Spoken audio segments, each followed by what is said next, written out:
الحمدللہ رب العالمین الصلاة والسلام علی سید الانبیاء والمرسلین وعلی آلہ واصحابہ اجمعین اما بعد اعوذ باللہ من الشیطان الرجیم بسم اللہ الرحمن الرحیم الحمدللہ تعالی ثم الحمدللہ تعالی یہ رب ذوالجلال کا بے پایا احسان و کرم کہ آج آپ کا سبق شروع ہوگا سورہ مومن کی 60 نمبر آیت شریفہ سے آگے ملاحظہ کیجئے۔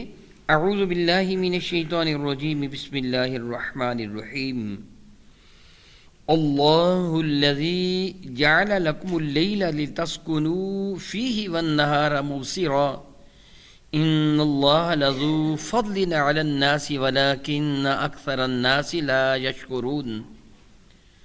اللہ الذی، اللہ رب العزت جل وعلا وہ ذات بابرکات ہے کہ جعل لکم اللیل لتسکنوا فیہ، کہ جس نے جعل لکم اللیل، یہ رات تمہارے لیے پیدا فرمائی ہے۔ سبحان اللہ تعالی و بحمدہ۔ حق یہ ہے کہ خلاق کائنات جل وعلا نے یہ سب کچھ انسان کے لیے پیدا فرمایا۔ هو الذی خلق لکم ما فی الارض جمیعا، اللہ رب العزت جل وعلا ذات بابرکات ہے جس سے یہ سب کچھ تمہارے لیے پیدا کیا۔ اور تمہیں کس لیے پیدا کیا؟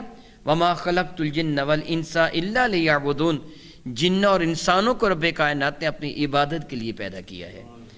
اللہ الذی جعل لکم اللیل لتسکنوا فیہ والنہار مبصرا، اللہ رب العزت جل وعلا وہ ذات بابرکات ہے، وہ عظمت والی ذات ہے کہ جس نے تمہارے لیے رات کو بنایا لتسکنوا فیہ، تاکہ رات میں تم سکون حاصل کر لو۔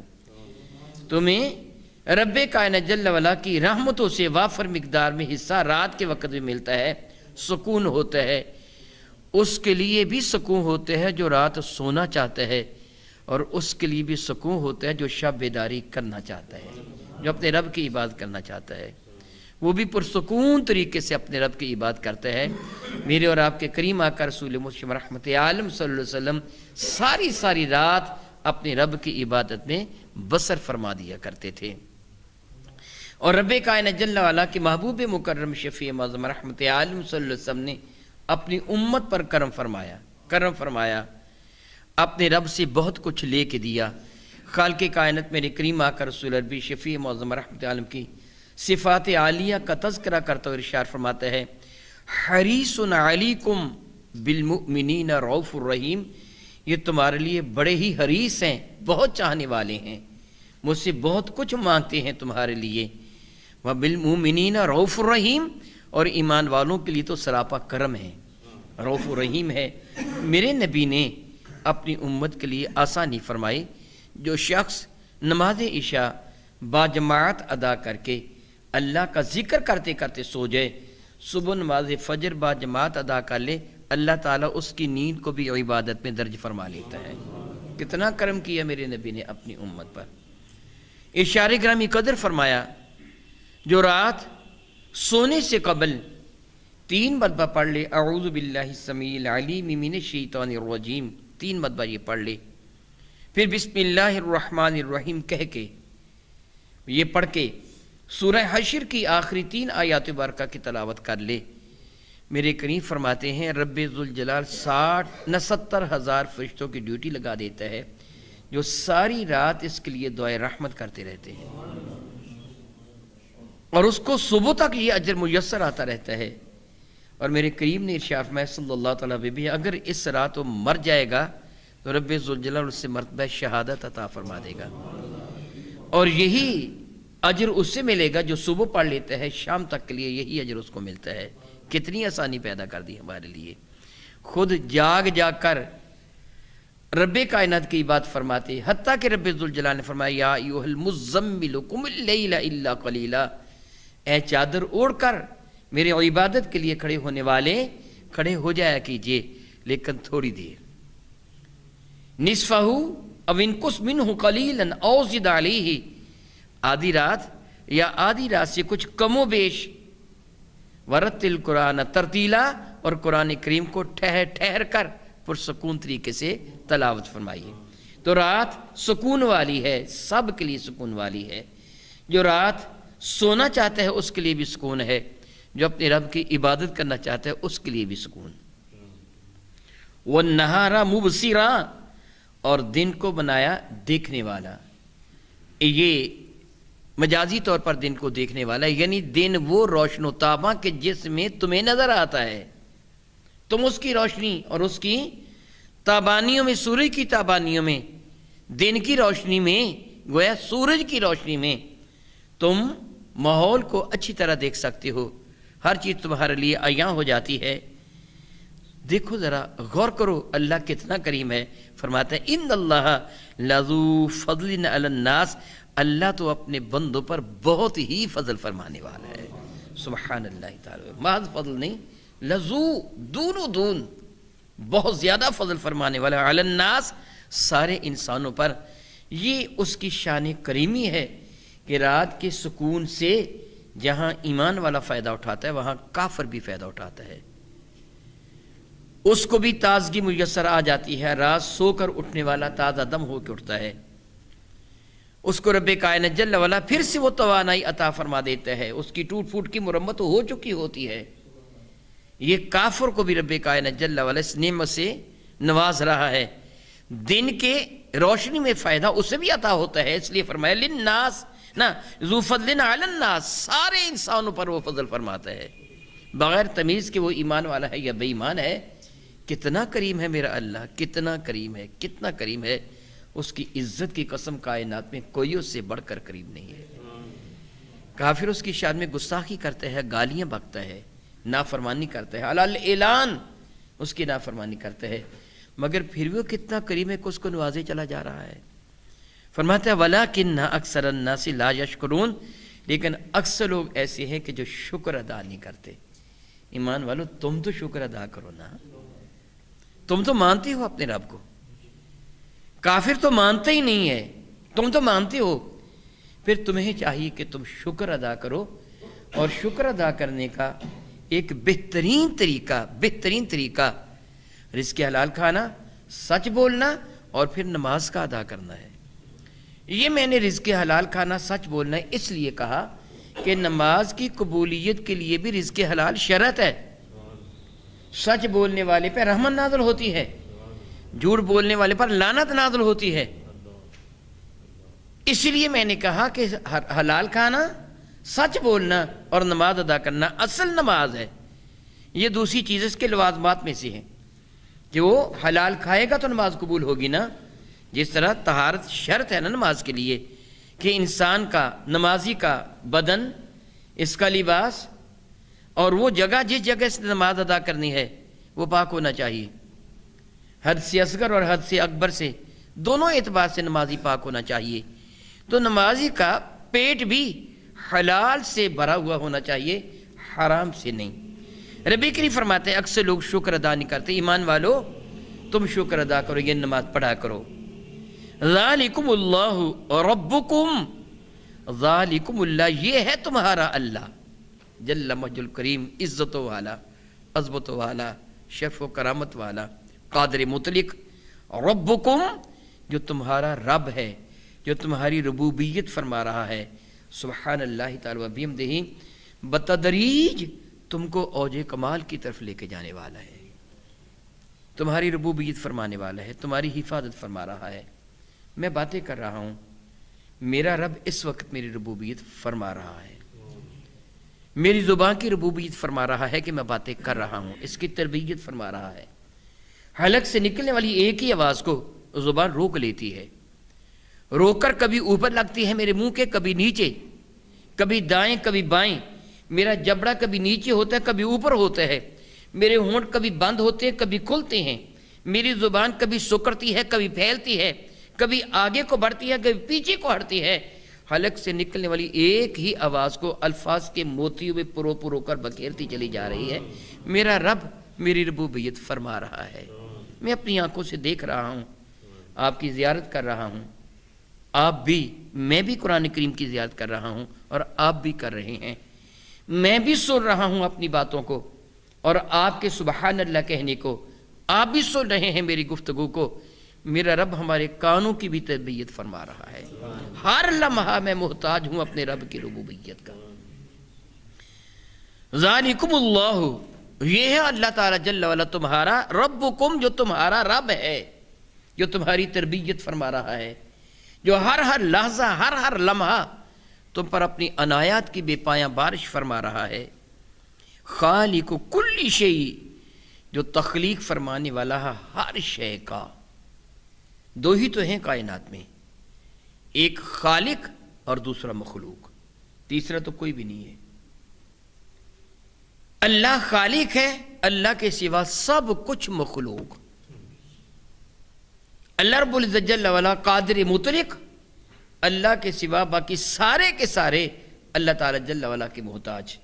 وہ ارشاد گرامی قدر فرماتے ہیں کہ خالق کل شیء، ہر چیز کی تخلیق فرمانے والا، لا الہ الا ہوا، تو پھر کائنات میں اس کے سوا کوئی بھی عبادت کے لائق نہیں۔ عقل کا بھی یہی تقاضا ہے نا، عقل سلیم کا یہی تقاضا ہے کہ جو پیدا کرنے والا ہے، جو رب ہے، جو ہر لحظہ ہر لمحہ تیری ربوبیت فرماتا ہے، تو لقمہ حلق سے نیچے اتار کر سکون سے بیٹھ جاتا ہے، پھر تیرے لقمے کو نظام انہضام سے گزار کر کون تیرے جسم کا عضو کا ایک جز بنا رہا ہوتا ہے۔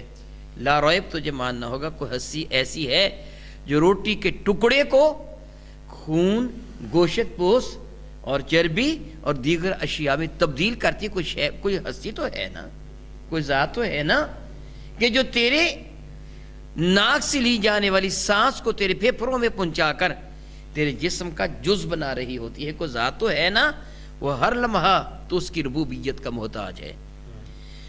اس لیے لائق یہی ہے، عقل کا یہی تقاضا ہے کہ صرف اور صرف تو اس کی عبادت کر، لا الہ الا ہوا، تو کوئی بھی عبادت کے لائق نہیں سوائے اس ذات کے۔ محتاج کیسے عبادت کے لائق ہو سکتا ہے؟ کبھی بھی نہیں، محتاج نہیں، رب کائنات ہی عبادت کے لائق ہے۔ ارشاد گرامی قدر فرماتے ہیں کذالک، فرماتے ہیں لا الہ الا ہوا، اس کے سوا کوئی بھی عبادت کے لائق نہیں۔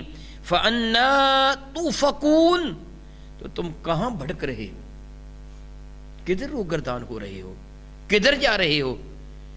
کیا اتنی بھی عقل نہیں ہے، اتنا بھی فہم نہیں ہے کہ جس ذات نے تم کو پیدا کیا اور پھر جو آج تک تمہاری ربوبیت فرما رہا ہے، اس اللہ تعالیٰ جل وعلا کا انکار کرتے ہو، اس رب کائنات جل کریم کی نافرمانی کرتے ہو، اس خلاق کائنات جل کریم کے حضور کسی اور کو شریک بناتے ہو؟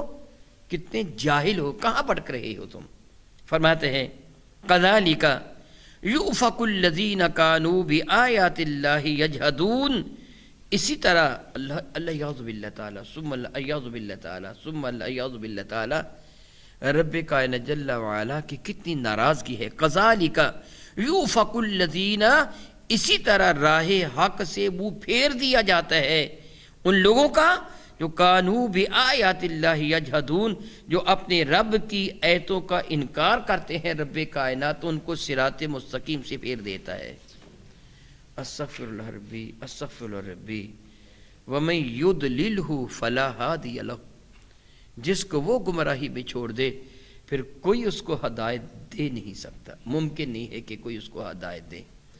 ان اللہ یہدی من یشاء الی صراط مستقیم، یہ میرا اللہ ہے کہ جو صراط مستقیم کی ہدایت عطا فرماتا ہے، اور کس کو دیتا ہے؟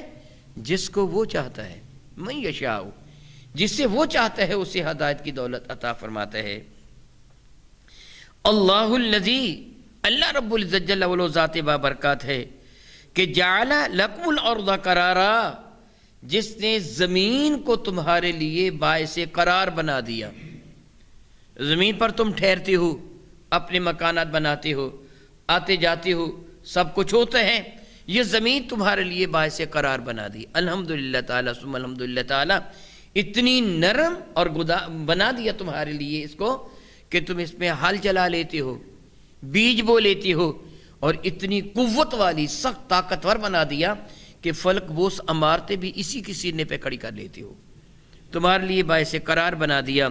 والسماء، اور آسمان کو بنایا، بناءً، چھت بنا دیا، وصورکم، اور تمہاری صورتیں بنائیں، فاحسن صورکم، اور حسین ترین صورتیں بنا دی تمہاری۔ سبحان اللہ تعالی و بحمدہ، لقد خلقنا الانسان فی احسن تقویم، بڑا خوبصورت بنا دیا انسان کو۔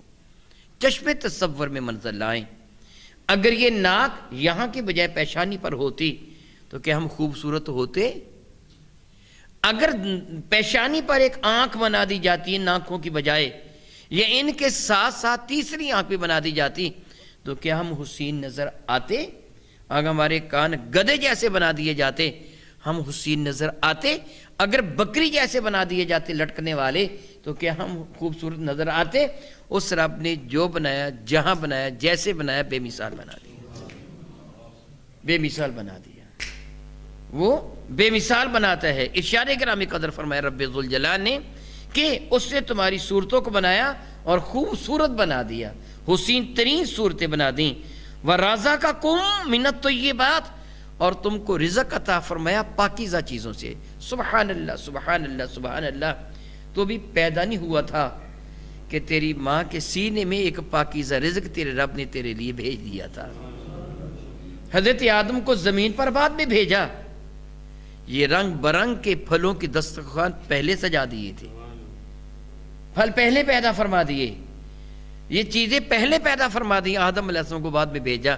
وہ انسان دیکھ تیرا رب تجھ پر کتنا کریم ہے، کتنی نعمتی عطا فرما رہا ہے۔ ذالکم اللہ ربکم، یہ ہے اللہ تعالیٰ تمہارا رب۔ سبحان اللہ تعالیٰ و بحمدہ، اپنی ربوبیت کے مظاہر دکھاتا ہے۔ اس گلشن ہستی کی ہر کلی تمہارے رب کی ربوبیت کا اعلان کر رہی ہے۔ ہر وہ پھل جس کو تو کھاتا ہے تجھے بتا رہا ہے کہ اس کا خالق کوئی ہے جس نے اس میں لذت پیدا کی ہے، خوشبو پیدا کی ہے، مٹھاس پیدا کی ہے، توانائی پیدا کی ہے۔ تیرے لیے کتنا کچھ اس نے پھلوں میں رکھ دیا، پھولوں میں رکھ دیا، اناج میں رکھ دیا۔ تو لقمہ منہ میں ڈالتے ہیں تو تجھے اپنے رب کا شکر ادا کرنا چاہیے کہ یہ سارے کے سارے اس کی ربوبیت کے دلائل ہیں، اس کی عطائیں ہیں۔ ذالکم اللہ ربکم، یہ ہے اللہ تعالیٰ جل وعلا تمہارا رب۔ فتبارک اللہ رب العالمین، پھر بڑی ہی برکتوں والا ہے۔ سبحان اللہ، سبحان اللہ، سبحان اللہ، سبحان اللہ۔ فتبارک اللہ، اللہ تعالیٰ بہت ہی برکتوں والا ہے، بہت ہی برکتوں والا ہے۔ اس کے خزانوں میں کبھی کوئی چیز ختم نہیں ہوتی، بڑھتی ہی چلی جاتی ہے، بڑھتی ہی چلی جاتی ہے۔ انسانوں کی آبادی بڑھ گئی، انسان فکر مند، کتنی آبادی کے لیے اناج کہاں سے آئے گا؟ زرعی زمین دن بدن کم سے کم تر ہوتی چلی جا رہی ہے، اور انسانی آبادی بڑھتی چلی جا رہی ہے۔ تھوڑا سا پیچھے چلے جائیں، 40-50 سال پیچھے چلے جائیں، جب انسانی آبادی کم تھی اور زرعی زمین زیادہ تھی تو شادی بیاہ کے موقع پر جس انداز سے روٹی بانٹی جاتی تھی بوڑھوں کو اچھی طرح یاد ہے کہ ایک ایک پیالی میں تھوڑا تھوڑا شوربہ اور ایک ایک بوٹی، اس طرح گزارا کیا جاتا تھا۔ آبادی میں اضافہ ہو گیا تو تیرے رب نے تیری خوراک میں اسی قدر اضافہ فرما دیا، اناج اسی قدر زیادہ ہو گیا۔ اور اب حال کیا ہے؟ اس زمانہ میں 100 بندے کی بارات جتنا گوشت کھاتی تھی آج شاید 10 بندے اتنا گوشت کھاتے جاتے ہوں گے، اور پھر اجاڑتے بھی ہیں، ضائع بھی کرتے، برباد بھی کرتے ہیں۔ میرا اللہ بڑی برکتوں والا ہے، اس کے خزانوں میں کبھی کوئی کمی نہیں۔ اس کا تصور بھی کفر اور حرام ہے کہ اس کے خزانوں میں کمی، وہ اللہ ہے، خالق کائنات ہے۔ فتبارک اللہ، پھر بڑی ہی برکتوں والا ہے اللہ تعالیٰ۔ وہ صرف تیرا رب بھی نہیں، میرا رب بھی نہیں ہے، رب العالمین، وہ تو پوری کائنات کا رب ہے، وہ تو پوری کائنات کا رب ہے۔ جملہ صحیح نہیں ہے، مجھے فکر اپنے گھر والوں کی ہوگی، ان کی پرورش میں کروں، آپ کو پھر فکر آپ کے گھر والوں کی ہوگی، ان کی پرورش آپ کریں۔ اللہ کی جانب فکر کی نسبت کرنا کفر ہے کہ اللہ کو فکر ہے، کفر ہے اللہ تعالیٰ جانب۔ اللہ تعالیٰ بے نیاز ہے، وہ پوری کائنات کی پرورش فرما رہا ہے، وہ بے نیاز ہے. میں فکر مند ہوں، آپ فکر مند ہیں. اللہ کی جانب اس کی نسبت نہیں کی جا سکتی. وہ بے نیاز ہے، وہ رب العالمین ہے، وہ پوری کائنات کی پرورش فرماتا ہے، اور اس کی رحمت کے خزانوں میں کمی کا تصور بھی کفر اور حرام. سبحان اللہ تعالی و بحمدہ، او کما قال اللہ تبارک و تعالی، واللہ تعالی اعلم باسرار کتابہ.